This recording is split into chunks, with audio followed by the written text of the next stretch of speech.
Assalamualaikum warahmatullahi wabarakatuh. Saya Najah Hazwani binti Awang, merupakan mahasiswa Universitas Islam Negeri Aranyeri, Banda Aceh. Baiklah, video ini merupakan salah satu tugasan KPM DRI yang merupakan satu program untuk menyelesaikan perkuliahan saya dalam sarjana muda. Tajuk video saya pada hari ini adalah tentang 4 asas hukum ilmu tajwid. 4 asas ini adalah sangat penting dan wajib kita ketahui dan pelajari sebelum masuk kepada hukum-hukum yang lain. Sebelum masuk kepada 4 asas hukum ilmu tajwid ini, saya akan menjelaskan sedikit apa itu ilmu tajwid. Ilmu tajwid dari segi bahasa adalah memperelokkan sesuatu, iaitu memperelokkan huruf-huruf hijaiyah ketika membaca Al-Quran Nurul Karim. Manakala menurut istilah, melafazkan setiap huruf dari makhrajnya yang betul serta memenuhi hak-hak setiap huruf, yakni sifat aslinya, dan mustahaknya, yakni sifat mendatangnya. Maksudnya di sini, ilmu tajwid ini harus menyebut huruf bertepatan dengan makhraj dan hak setiap huruf, iaitu sifat baginya. Manakala mustahak pula bermaksud sifat baru bagi huruf tersebut. Sebagai contoh, saya berikan huruf ra. Huruf ra ini sifat aslinya adalah takrir, iaitu hak aslinya, iaitu takrir. Manakala mustahaknya pula, ra ini adakah dibacakan dengan tafkim ataupun tarkib, iaitu bererti tebal atau nipis. Pada waktu mulanya ra ini sifat aslinya adalah takrir, itu bergetar. Okey, selepas itu datang pula sifat baru kepada ra ini adalah adakah dibacakan nipis ataupun tebal. Itu sebagai contoh daripada kita mempelajari ilmu tajwid dengan lebih mendalam. Seterusnya adalah faedah mempelajari ilmu tajwid. Mempelajari ilmu tajwid adalah dapat menjaga lidah kita daripada melakukan kesalahan sewaktu kita membaca kitabullah, iaitu Al-Quran Al-Karim. Seterusnya adalah hukum mempelajari ilmu tajwid.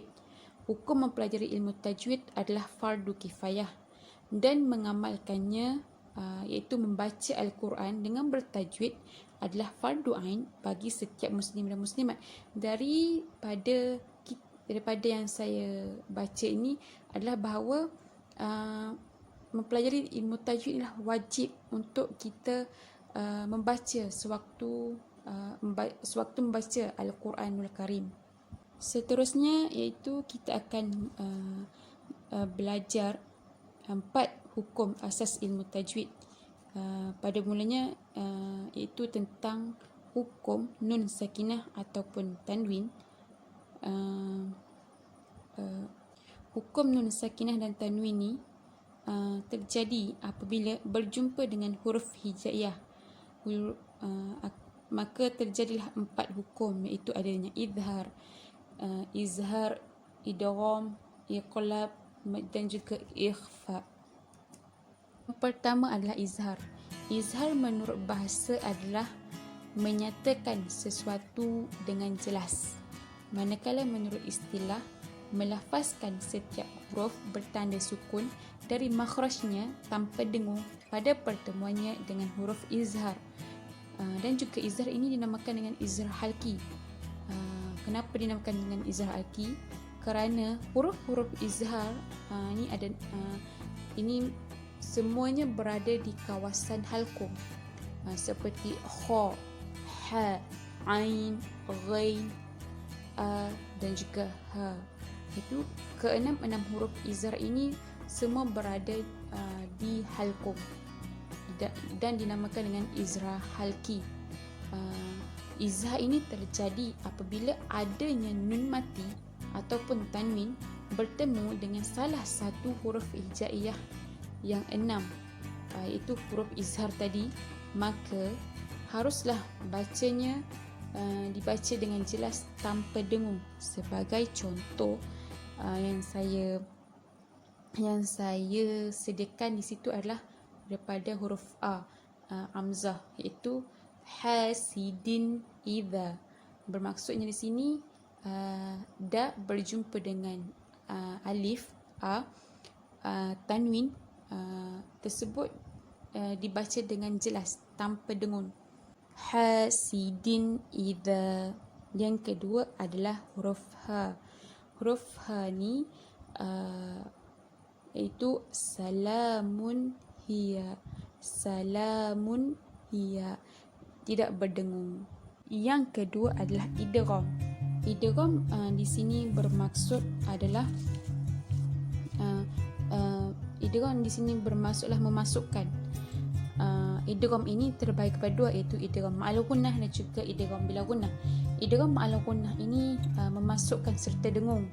Hurufnya ada 4, iaitu ya, nun, mim, waw. Idgham ma'al gunnah ini berlaku apabila nun mati dan juga tanwin bertemu dengan salah satu huruf ma'al gunnah 4 tadi, maka cara bacanya adalah harus dimasukkan serta dengung. Manakala idgham bila gunnah tadi, idgham bila gunnah memasukkan, manakala idgham bila gunnah ini bererti memasukkan tanpa dengung. Hurufnya ada 2 sahaja, iaitu lam dengan ra. Idgham bila gunnah ni terjadi apabila ada nun mati dan juga tanwin bertemu dengan lam dengan ra, maka cara bacanya harus dimasukkan tetapi tidak dengung. Contoh idgham ma'al gunnah yang saya berikan adalah huruf ya. Daripada huruf ya itu hisaban yasira, tanwin masukkan terus kepada huruf ya dengan dengung, iaitu hisaban yasira.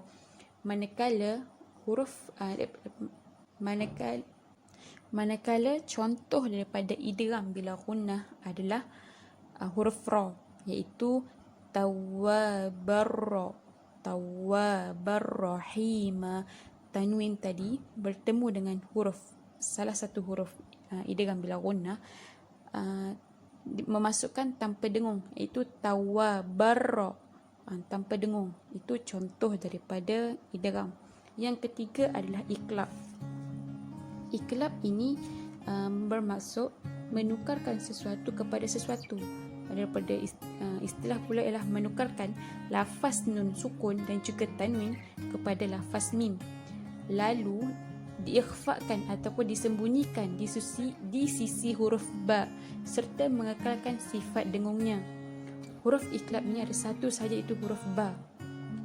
Maksudnya di sini iqlab terjadi sewaktu ada nun mati dan juga tanwin bertemu dengan huruf iqlab, iaitu huruf ba, maka bacaannya diganti dengan suara mim. Contoh di situ adalah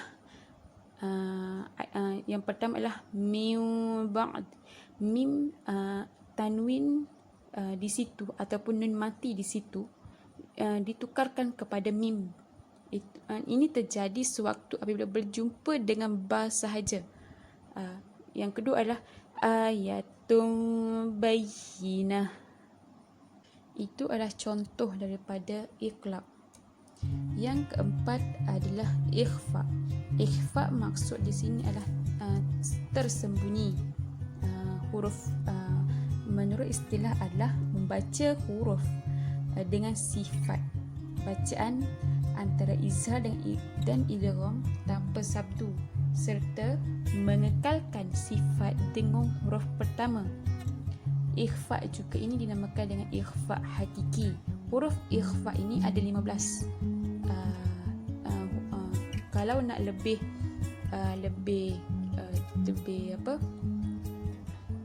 kalau nak kita fahami huruf-huruf ikhfa ini adalah selain daripada huruf hukum lain seperti huruf idgham, huruf ikhfa, huruf idgham, huruf iqlab, huruf izhar tadi.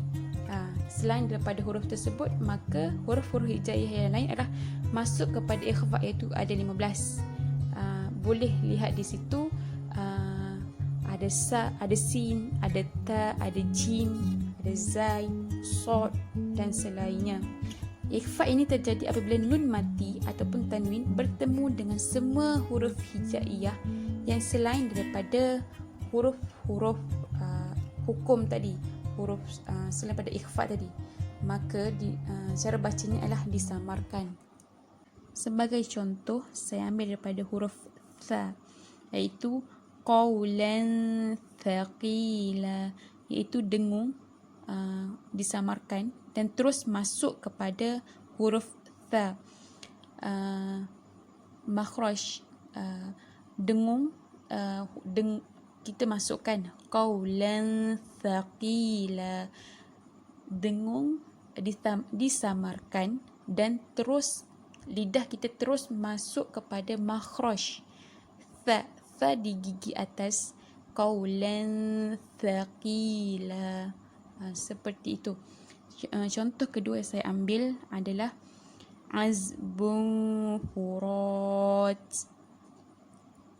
Azbun furat, dengung disamarkan dan terus masuk kepada huruf fa.